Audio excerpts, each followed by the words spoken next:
All right, hello everyone. The purpose of this video is to just give a few more demonstrations and a few more examples of actually how to solve some of these indicial equations. So just a quick recap. With an indicial equation, it's an equation, because it has the equal sign, that involves an indice. And on this side of the equation, you can see that we've got 3 to the power of x minus 1. So x minus 1 is the index, the base is 3, and all of this is equal to 81. And our goal in this is that we want to find what this x is actually equal to. So what do we need to 3 to the power of something, that's something minus 1, all of that needs to equal 81. So how can we do this? The best way to do this is to look at the other numbers that you have. This is a number, this is a base 3, this is 81, and hopefully you should be able to write 81 with the same base number as what is on the other side of the equation, or wherever any other numbers are. So 81, can we write this number with base 3? And it turns out we can, and I'll zoom in a little bit. You should be able to see here that we've got 81 is equal to 3 to the power of 4. And what this makes it possible to do now is that because we've got 3 to the power of x minus 1 and 3 to the power of 4, both of the base numbers are the same on both sides of the equation.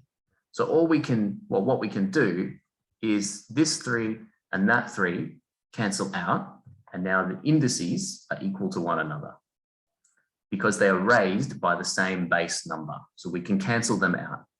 That just leaves us with x minus 1 is equal to 4.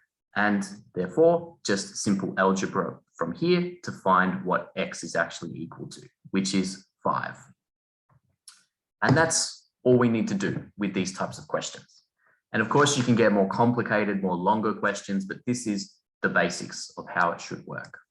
So scrolling down a little bit now. Let's do this example here.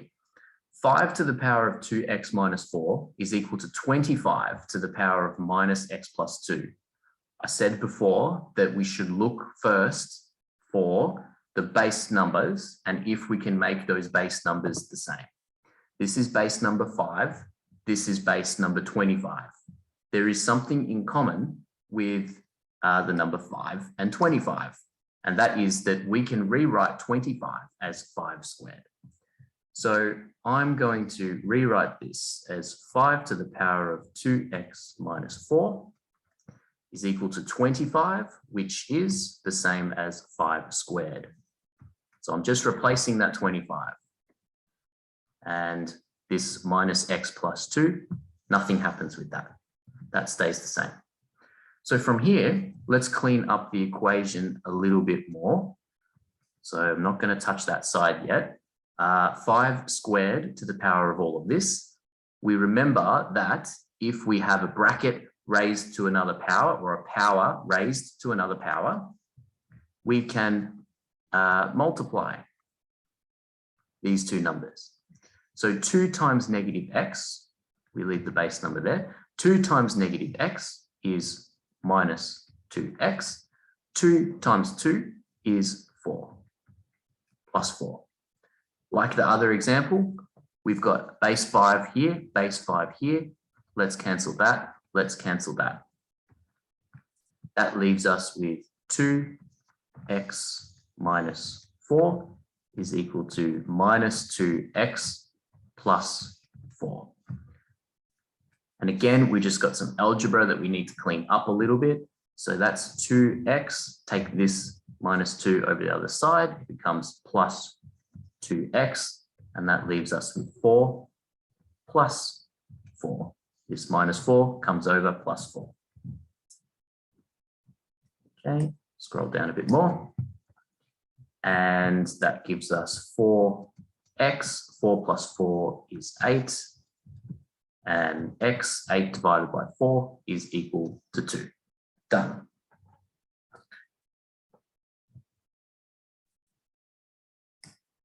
All right. Another example over here. 2 to the power of x times 4 to the power of x plus 1 is equal to 16. Look at all of the base numbers first. 2, 4, 16, they all have something in common. We should be able to write each one of those numbers with a base number of 2. So 2 to the power of x, I'm obviously going to leave the same, times 4, I can write 4 as 2 squared.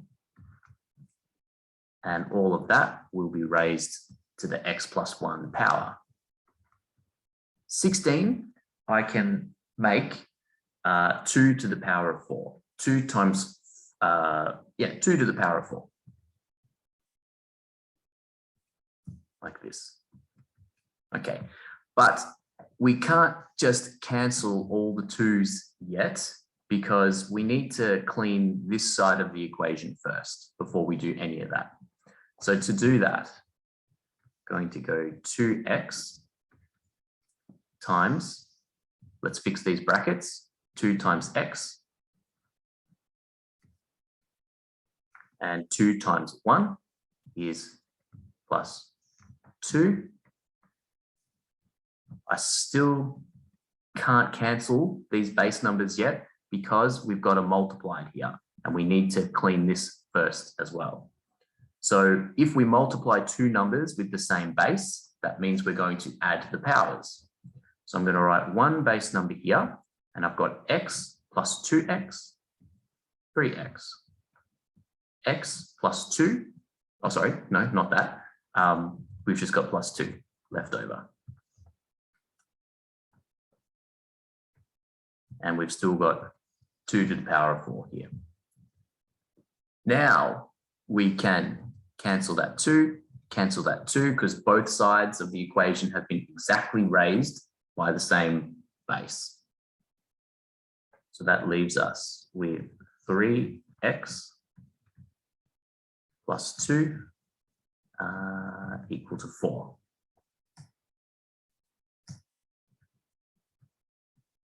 And just an algebra equation to clean up again. So 3x is equal to 4 minus 2, which is 2. And x is equal to 2 divided by 3. So 2/3. Done. X is equal to 2/3. So a lot of cases that you'll deal with, it really helps to recognize the base number first. How can we write all base numbers the same and then systematically clean up the equation from there?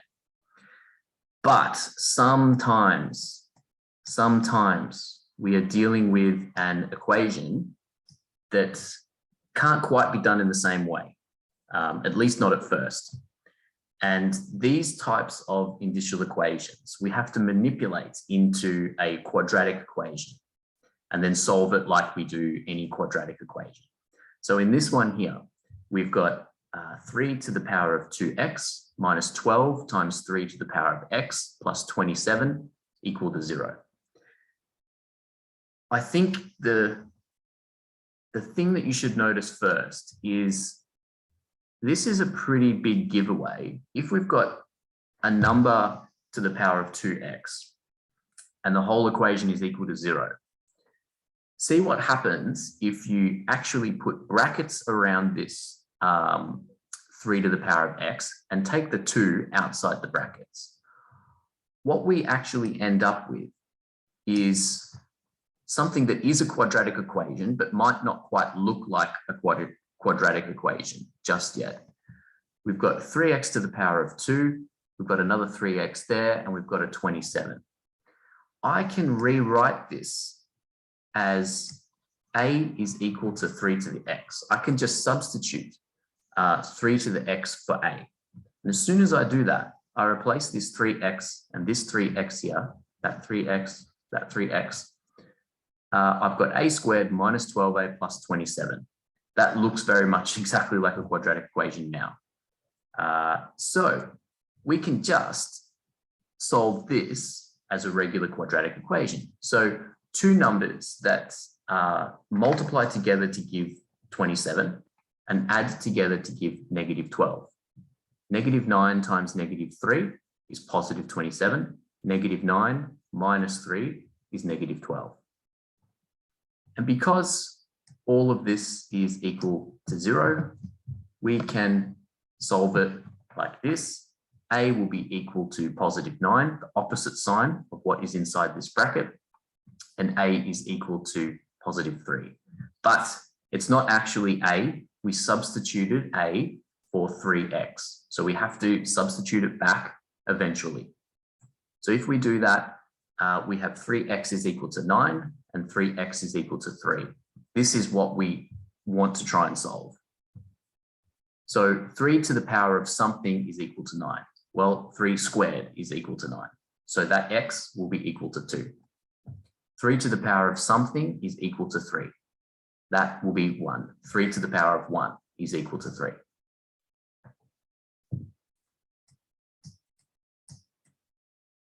Let's try this one. Same sort of principle, but I'll solve it and comment on it as we actually go. So there is a 2x here. I want to split apart that 2x. And I'm going to rewrite this as 6x to the power of 2. I'm not going to change anything else just yet. All of that is equal to 0. Okay. Now, I can let A equal 6x. So wherever I see 6x, I'm going to write A. So that becomes A squared minus 7 times A plus 6 equals 0. So now my goal is to then find what factors, what are the numbers that can give me a 6 and a negative 7. So what I normally do is I actually put the brackets down first and then think about what I'm missing. Just make it a little bit wider. So two numbers to multiply together to give 6 and add together to give negative 7.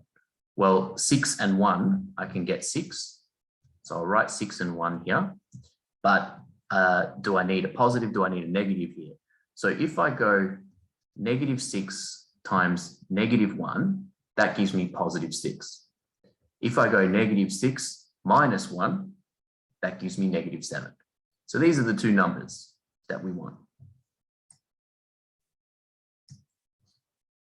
So I can now solve this by just simply changing the sign and saying A is equal to 6, A is equal to 1.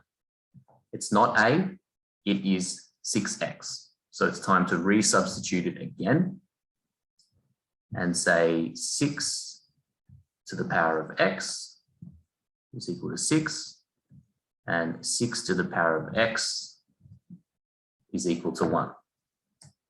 And ask yourself, 6 to the power of something is equal to 6. That must be 1, because any number raised to a power of 1 is the same number again.